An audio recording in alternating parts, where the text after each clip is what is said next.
and run they do. If there's a GT slapped on a Ford fender these days, it stands for all-out American-style high performance. Indeed, in 2005, no American car flies red, white, and blue performance like the Ford GT. Patterned after the Le Mans winning GT40 race car of the 1960s, the all-new GT is still stripped down and built for speed. This Spartan mid-engine exotic consists of little more than an aluminum space frame chassis propelled by a monstrous 5.4-liter supercharged V8. It sits right behind your head, ready to rip with 550 horsepower and 500 pound-feet of torque. The transmission is a Ricardo 6-speed manual mated to a limited slip differential and beefy twin-disc clutch. GT aficionados know the rest of the basics. Suspension is upper A-arms and lower L-arms with monotube shocks, all in lightweight aluminum, while the brakes are massive cross-drilled Brembos with 4-piston calipers. All riding on 18-inch front and 19-inch rear BBS wheels, wearing ZR-rated Goodyear Eagle F1 supercar tires.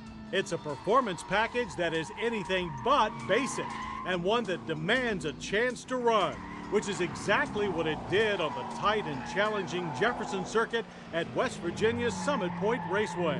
Hit the go pedal and the Ford GT's massive torque hammers it to 60 in 3.8 seconds. The quarter mile flies by in 12.2 seconds at 122 miles per hour. Serious supercar speed. Throttle response is instantaneous but very controllable, with beefy torque available all across the rev band. Smooth clutch action is required to keep the rear end from stepping out. There is no electronic traction or stability control. Drop the GT into a turn and it displays superb balance with minimum front plow, even in the tightest corners. The rack and pinion steering is quick and precise, allowing for easy mid-quarter corrections. Feedback through steering, pedals, and seats is exceptional. The chassis constantly communicating every nuance of the pavement back to the driver. Its highly manageable behavior is testament to the thousands of hours spent honing this design, and by most measure it is more stable at high speeds than the iconic GT40. The brakes are also perfectly matched, delivering fierce stopping power but with excellent feel and control. It's a breathtaking driving experience, one that any driver would savor.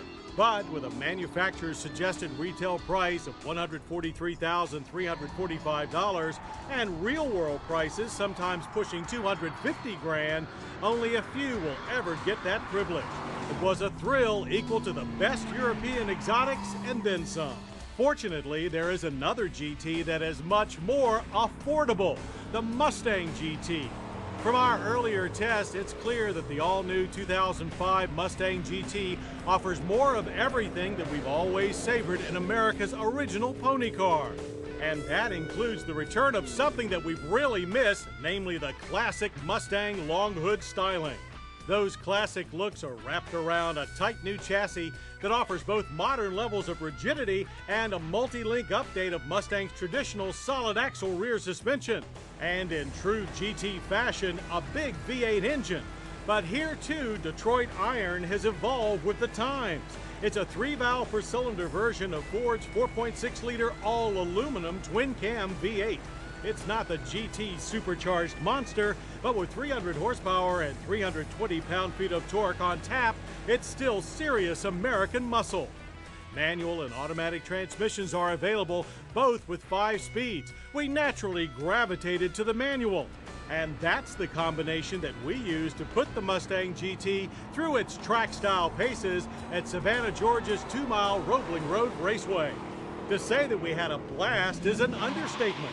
The new Mustang GT is definitely fast, delivering a 0 to 60 time of 5.2 seconds, only 1.4 seconds slower than its supercar sibling, while the quarter mile rocks by in 13.8 seconds at 103 miles per hour. The 4.6-liter V8 pulls hard off the line and out of corners. The power band is wide and flat, but throttle response and delivery are very smooth. It's an extremely user-friendly engine. The 5-speed manual gearbox is also easy to use. Feel is a little on the rubbery side, but all shifts are positive. As is the chassis, with quick turn-ins and mild front plow. The tight front end allows for much quicker direction changes than previous Mustangs. The rear solid axle keeps the tail planted amazingly well, but you can still kick the back end loose with the throttle if you dare.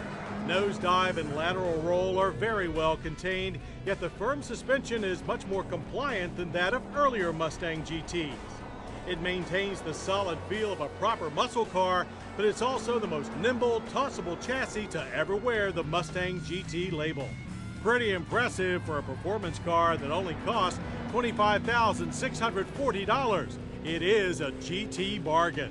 But whether it's GT or Mustang GT, on the track or on the street, both of these full power players are true to the American GT creed of the need for speed. And no one spells GT quite like Ford.